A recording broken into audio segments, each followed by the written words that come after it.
Je laisse immédiatement la parole à Édouard Joly, qui est docteur en philosophie, qui a enseigné dans les universités de Lille et de Leuven. Et ses champs de recherche sont la philosophie allemande et la philosophie politique, et vous entretenez un intérêt particulier pour les études de la guerre. Vous cherchez actuellement en théorie des conflits armés à l'INSEM, et vous êtes chargé de cours en master à Sciences Po Lille. Je vous laisse la parole pour un exposé qui s'intitule War Games, logique et grammaire de la guerre nucléaire. Merci beaucoup. Tout le monde m'entend? Je vais essayer de parler fort. Alors, bien sûr, je tiens évidemment à remercier les organisateurs de m'offrir cette opportunité de présenter quelques réflexions théoriques à propos d'une catégorie bien particulière des conflits armés, à savoir la guerre nucléaire. Mon objectif pour le temps qui m'est imparti sera très modeste. Je souhaiterais essentiellement apporter un complément au questionnement girardien dont l'ouvrage achevé Clausewitz a eu le mérite de rappeler la nécessité d'une lecture disciplinée et studieuse de von Kriege pour notre époque. Si le duel et la réciprocité de la violence forment le cœur de ce dialogue entre Benoît Chantre, ici présent, et René Girard, la question du feu nucléaire, tout comme la distinction clausewitzienne entre logique et grammaire de la guerre, ne sont qu'évoquées au détour de différents développements. Et c'est donc ce point qui va m'intéresser. La singularité littéraire des intuitions girardiennes interroge essentiellement le potentiel eschatologique de la guerre, dont on vient aussi d'avoir une présentation. Au fil de la lecture du livre, les contours d'une anthropologie de la violence se dessinent et s'accordent sur un fatalisme apocalypticien comme vecteur d'une révélation christique. Ou comme l'explique Girard lui-même, achever ce que Clausewitz n'a fait qu'entrevoir, c'est retrouver ce qu'il y a de plus profond dans le christianisme. Page 151, précisément. Telle est au fond donc la finalité apologétique du livre, qui ne laisse pas de surprendre tout lecteur qui serait davantage familier au traité de stratégie, à l'histoire militaire ou au plaidoyer en faveur d'un désarmement nucléaire, ou même d'un règlement juridique des conflits armés de toutes sortes. Pour ce qui est de la stratégie en général, en tant que rapport fondamental entre finalité politique et moyens militaires, la lecture que René Girard offre de Clausewitz prend volontiers des accents prophétiques, et je le cite à nouveau. La guerre a acquis une autonomie que le politique va de moins en moins pouvoir contenir, à moins de surenchérir et de devenir totalitaire. Historiquement, la guerre a acquis une telle puissance de destruction, c'est le feu qui doit être contenu, qu'elle aurait désormais ses propres lois, indépendantes de fonctionnement, au point que l'ascension aux extrêmes, la lutte jusqu'à la mort, dont il a été question jusqu'à présent, ne serait plus qu'une question de date.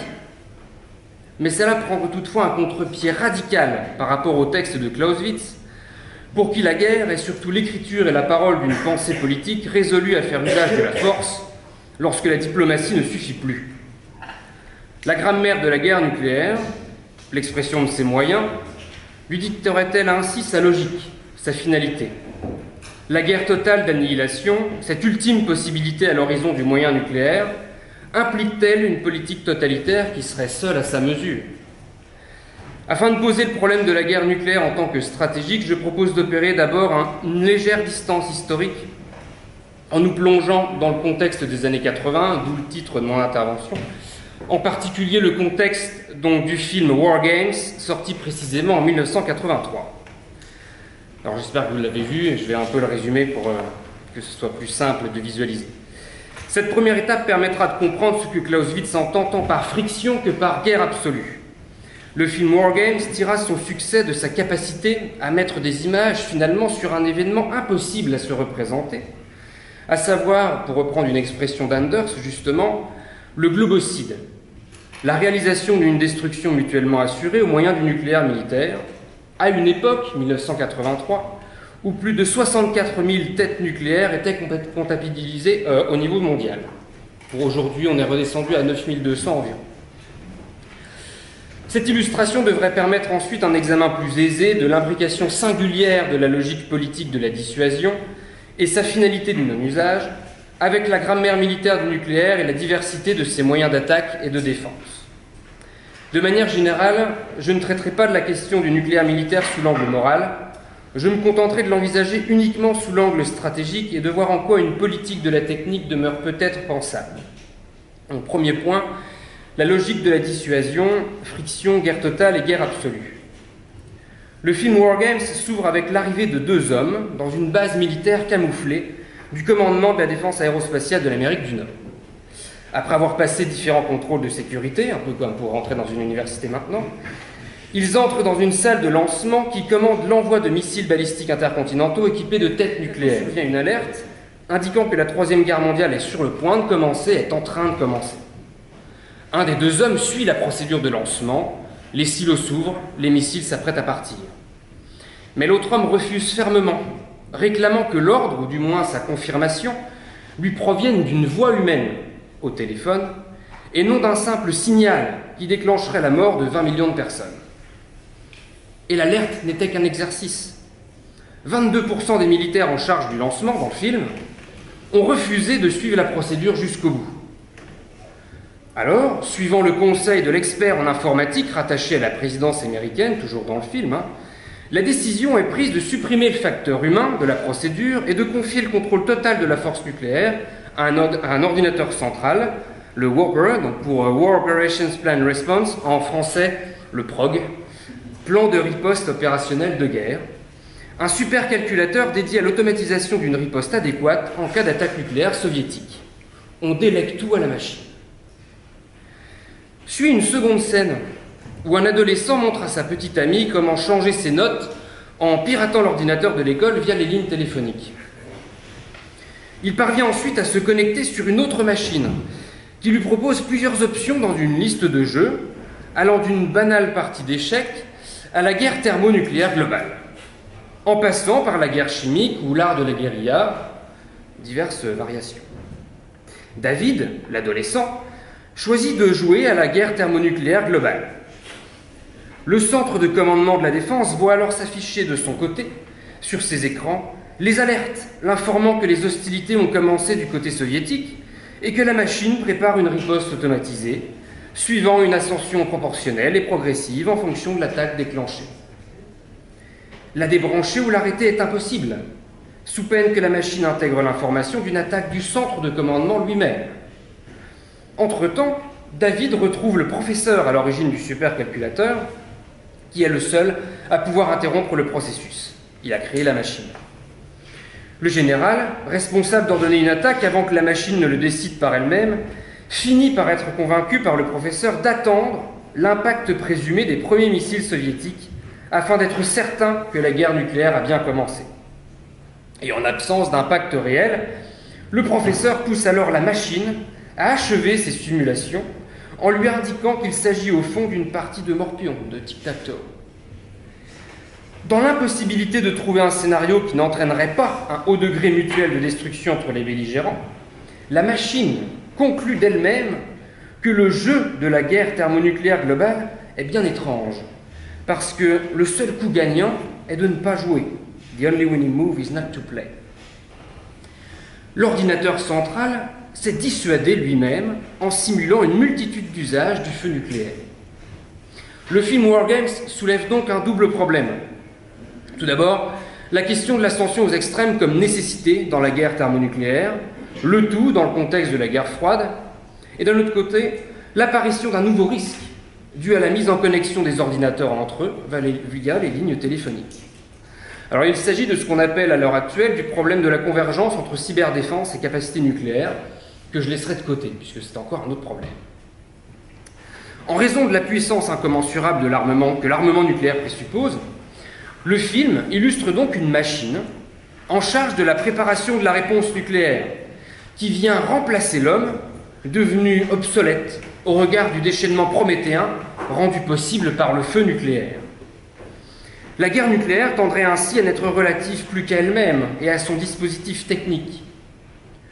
Le double sens de la friction, tel que défini par Clausewitz, rend compte d'une particularité de ce type de conflit armé. Nous avons la friction inhérente, due à l'atmosphère de la guerre elle-même, faite de dangers et d'incertitudes en amont du commandement, et celle de la friction accidentelle dont il a été question juste avant moi, due à un élément mécanique ou humain défaillant en aval de la chaîne de commandement. Alors que dans un conflit avec armement conventionnel, la friction inhérente aura tendance à ralentir les hostilités, en raison de la fatigue physique ou des effets du danger sur les combattants, la suppression du facteur humain tend à accélérer la montée en puissance dans la force. Elle rend possible un accident matériel, une fausse alerte, où la machine aurait pleinement le contrôle. On délègue donc la friction à la machine. C'est-à-dire que, précisément, si on prend le texte de Clausewitz, la friction ralentit ou accélère l'activité militaire. Elle empêche simplement celle-ci de se réaliser parfaitement suivant un plan. Elle est donc une distorsion de la planification, telle que celle effectuée par la machine dans le film, qui est le modèle de planification idéal. La guerre nucléaire, comme type historique de guerre totale, n'est toutefois pas à confondre avec la guerre absolue, sans friction, le modèle de la machine. Une des distinctions fondamentales présentées par Clausewitz dans son ouvrage est justement celle entre guerre absolue et guerre réelle. Clausewitz est kantien, non pas hegelien, c'est-à-dire que la première, la guerre absolue, se conforme au concept de guerre dans l'absolu. Telle une raison kantienne non bornée par l'entendement, l'escalade de l'hostilité réciproque entre deux camps adverses devrait aboutir systématiquement et en théorie à l'antagonisme suprême, le moment effectif du combat lorsque les épées s'entrechoquent et que l'alternative devient tuer ou être tué. Mais aucune action possible ne vient limiter la guerre absolue, conforme à son concept pur, parce qu'elle demeure non expérimentale. La seconde, quant à elle, la guerre réelle, désigne la guerre dans sa réalité contingente et historique, faite de pulsations violentes de différentes intensités, soumises à une part de hasard et à des frictions qui permettent d'expliquer pourquoi, en pratique, le combat à mort n'est finalement qu'un moment singulier dans la guerre. C'est pas comme dans les films sur la Première Guerre mondiale où on est tout le temps au front et on sort de la tranchée. La plupart du temps, on est dans la tranchée en train de la consolider. Examiner la guerre comme un absolu revient à n'en suivre que la stricte logique, alors que comprendre sa réalité implique d'en saisir la grammaire, son effectivité en raison de la matérialité et du potentiel destructeur de tout armement. Autrement dit, la guerre nucléaire n'est pas une guerre absolue. Elle n'est pas réductible au produit d'une pure logique à la façon des simulations d'une machine, ne serait-ce que parce qu'elle dépend nécessairement de l'échelle de puissance des moyens militaires qu'elle implique et des facteurs émotionnels, la peur, des responsables humains en haut de la chaîne de commandement. Mais elle n'est pas une guerre réelle non plus en tant que telle. C'est là la difficulté. Parce qu'en raison de sa puissance, comme le dit Aron, la menace se substitue à l'action, la dissuasion à la décision. Faire usage du feu nucléaire équivaudrait à abolir toute finalité politique et prendre le risque de voir une ascension délibérée se muer en ascension incontrôlée, sans même parler de la possibilité de l'hiver nucléaire qui est possible avec simplement les frappes d'un seul camp. C'est encore une autre question. Les armes nucléaires n'ont d'autre fonction que d'empêcher que quelqu'un d'autre, dans l'autre camp, ne les utilise. Et elles ne peuvent remplir cette fonction qu'à condition que subsiste la possibilité de cette utilisation. C'est là tout le paradoxe de la dissuasion qui a déjà été évoqué. Si la machine du film War Games admet que pour gagner, il ne faut pas jouer, l'existence même de l'armement nucléaire, le fait que nous ne puissions pas désapprendre à en produire, impose de devoir dissuader, persuader ou même intimider tout joueur qui souhaiterait lancer une partie, jusqu'à temps peut-être qu'un accord universel, à l'échelle globale de la menace nucléaire, puisse conduire à un désarmement généralisé. La stratégie de la guerre nucléaire n'est pas une sous-discipline de la science de la victoire militaire, elle est bien particulière. C'est l'art de la dissuasion, finalement, au sens le plus originaire du terme, détourné par le conseil, par la parole, par la production de signification, principe qui remonte jusqu'à Thucydide, et que Clausewitz aussi touche du doigt dans le 3e chapitre du 4e livre de von Krieger, lorsqu'il affirme que chaque action stratégique renvoie à la représentation du combat, parce que la stratégie est l'usage des forces armées et que l'idée du combat est au principe de cet usage. La menace du combat, c'est aussi une manière de combattre pour Clausewitz. La stratégie de la dissuasion repose sur la peur du combat par la menace de représailles, point que je vais traiter brièvement à présent, non pas à l'aide des écrits de Clausewitz, mais de l'un de ses héritiers français, le général André Beaufre, qui sera également évoqué par le colonel Pierre après moi. J'en arrive donc à cette fameuse grammaire du nucléaire. entre grande guerre improbable et vraie paix impossible. C'est-à-dire que jusqu'à présent, on est resté dans la logique de la dissuasion qui produit de la peur. Maintenant, intéressons-nous à la matérialité des faits. Jouons le jeu. Voyons ce qui se passe quand on joue. Comme l'explique Beaufre dans son introduction à la stratégie, le feu nucléaire a pour particularité d'éliminer le rapport entre la puissance et la masse, qui est classique, un rapport classique dans l'histoire de la guerre, puisqu'on n'a plus besoin de 1000 bombardiers pour détruire une ville. Une seule mission suffit à détruire, avec une monstrueuse facilité, une ville entière. Et on a aussi une mobilité totale grâce aux moyens aéroportés, océaniques et aux missiles balistiques intercontinentaux. Donc chaque point de la planète est potentiellement destructible, à tout moment. Face à la menace nucléaire d'un État quelconque, quels sont les moyens envisageables afin de se prémunir d'une telle puissance et d'une telle mobilité? Les bombes existent. Que pouvons-nous faire? Beaufre liste 4 potentiels stratégiques. La destruction préventive des armes adverses, un moyen offensif direct. L'interception des armes atomiques, moyen défensif. La protection physique contre les effets des explosions, à nouveau un moyen défensif. Et enfin, la menace de représailles, que qualifie Beaufre de moyen offensif indirect, et non pas de moyen défensif. La destruction préventive, en raison de la sophistication des moyens, la frappe préemptive dont il a été question, ne pourrait être totale et reste trop dangereuse quoi qu'il en soit. C'est-à-dire que stratégiquement, elle n'est pas soutenable, même sur un plan strictement militaire. L'interception des armes dépend quant à elle de la logistique et de la course aux armements, qui continue encore à l'heure actuelle, avec une succession de déclassements réciproques et progressifs des différents types d'armements. Les capacités actuelles, ne serait-ce que celles des missiles balistiques intercontinentaux, rendent leur interception très compliquée à réaliser, même avec un bouclier au niveau stratosphérique ou au niveau spatial. La protection, en raison des capacités de pénétration de l'armement et de sa puissance allant jusqu'à plusieurs mégatonnes, pour rappel, Hiroshima ne faisait que 15 kilotonnes, semble bien vaine. On ne peut pas se protéger. En matière de nucléaire, la défense n'a plus l'avantage qu'elle pouvait avoir sur l'attaque, suivant les développements de Clausewitz et l'histoire des guerres des 19e et 20e siècles, avant l'usage de la bombe nucléaire. On ne peut plus se défendre, physiquement, matériellement. Il ne reste donc qu'une stratégie possible, la stratégie d'offensive indirecte, celle qui consiste, comme le dit Beaufre, à atteindre directement la volonté de l'adversaire sans passer par l'intermédiaire de l'épreuve de force. Conception de la stratégie qu'on trouvait déjà chez Sun Tzu, en Asie. Pour ce faire, la stratégie de la dissuasion s'oriente sur 3 cibles potentielles que Clausewitz distinguait déjà en son temps. Les forces vives, l'armée principale de l'ennemi, les forces mortes, les villes, les ressources, les dépôts, et les forces morales, l'opinion publique, l'opinion des décideurs politiques, qui dépendent aussi de la stabilité de leur État. Comme le précise Beaufre avec son propre vocabulaire, s'orienter sur les forces vives revient à adopter une tactique de contre-force, laquelle est l'une des 2 tactiques de survie envisageables.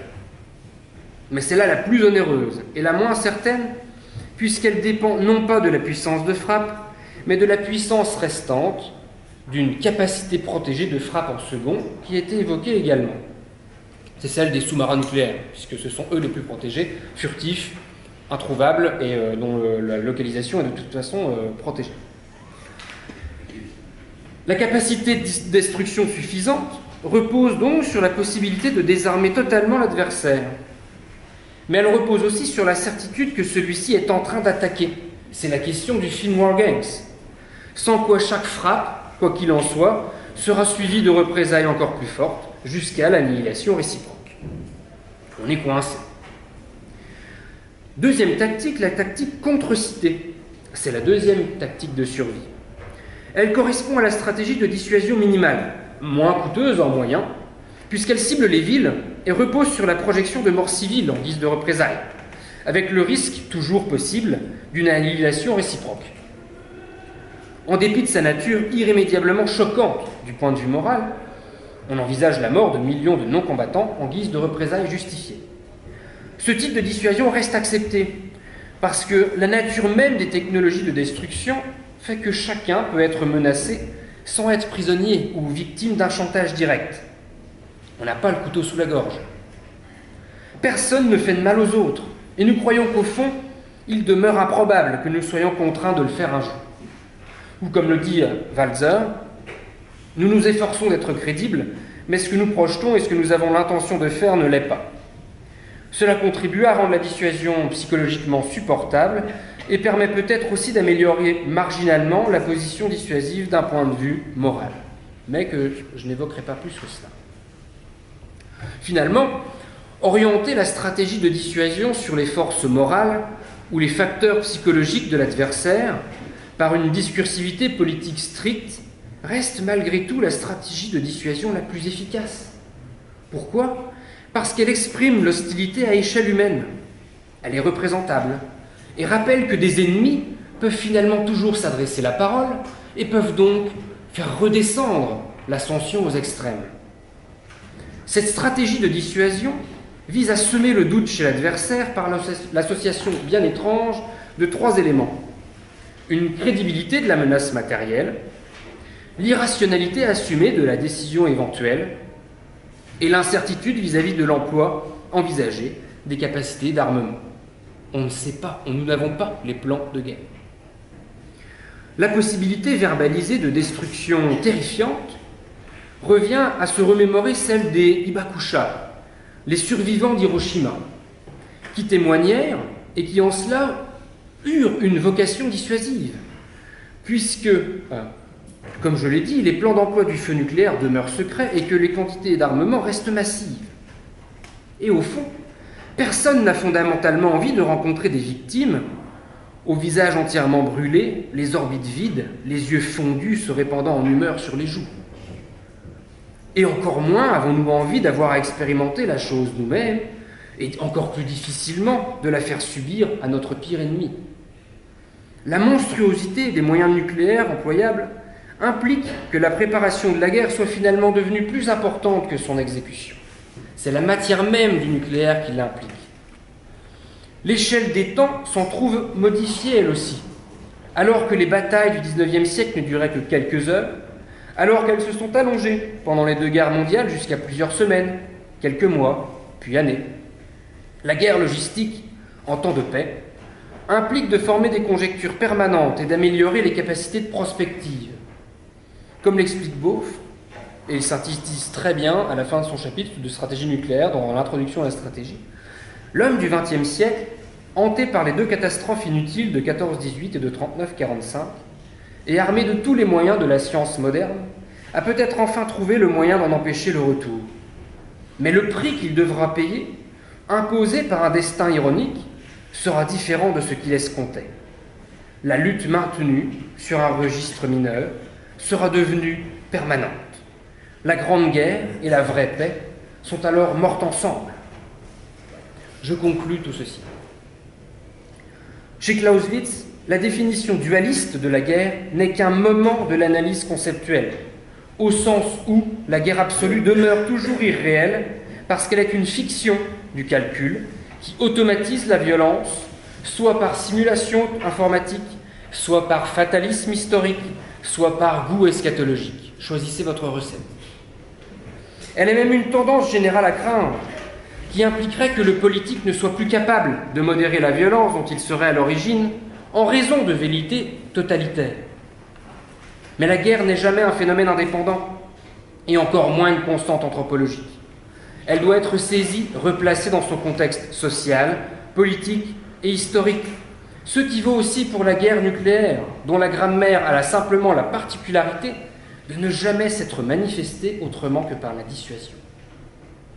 Suivant Clausewitz toujours, une guerre réelle se définit par la modalité de retour à la paix qu'elle propose une fois achevée. Et ça apparaît dans sa note de 1827 qui a été mentionnée tout à l'heure par Benoît Champ.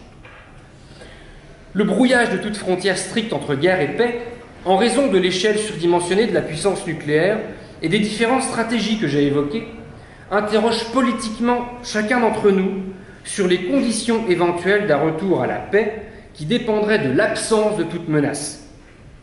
Les quantités d'armement nucléaire se sont réduites depuis l'époque du film War Games, même si désormais 9 pays en disposent. Si la politique ne parvient plus à donner sa finalité à l'instrument militaire, alors elle risque de se réduire à n'être que la poursuite de la guerre par d'autres moyens, étrange continuation de la menace permanente et inversion terrible de la formule de Clausewitz, si chère à Schmitt pour fonder le décisionnisme. La dissuasion nucléaire fait partie, comme l'avouait Michael Walzer aussi, des critères de nécessité, malgré son caractère criminel dû à sa puissance qui ne discrimine pas le combattant du non-combattant. L'urgence suprême, conditionnée par l'appréciation politique d'une destruction des intérêts vitaux d'un État, demeure elle aussi sujette au changement historique. Il n'y a rien qui est nécessaire. Le XXe siècle, marqué par la mobilisation totale et les totalitarismes, avec leur guerre d'annihilation, nous enseigne que le retour de la guerre totale, bien que toujours possible, doit politiquement demeurer improbable, même si pour un temps la vraie paix demeure en cela impossible. La dissuasion nucléaire nous indique enfin un problème stratégique encore plus large. Elle nous montre en quoi faire des erreurs de grammaire est toujours au fond susceptible de corrompre la logique d'un message, tout en indiquant le risque de voir cette logique devenir dépendante d'une seule grammaire, d'une seule langue, celle de la terreur, qui partage son origine avec l'anglais « deterrence ». Que pourrions-nous dès lors opposer politiquement à nos ennemis déclarés si une fatigue de la critique nous pousse à concevoir la guerre comme un phénomène autonome, faisant de la politique le jouet destinal de puissances mystérieuses, associant une fatalité présumée de la terreur nucléaire à la consolation religieuse qui lui sied finalement bien. Ou pour le dire avec les mots d'Aron, la doctrine de la subordination de l'âme militaire à l'entendement politique que je discerne dans le testament Clausewitz devient, à l'âge nucléaire, nécessaire et pour tout dire indispensable. Si l'on ne parie pas sur la raison, sur quoi parier? Merci pour votre attention.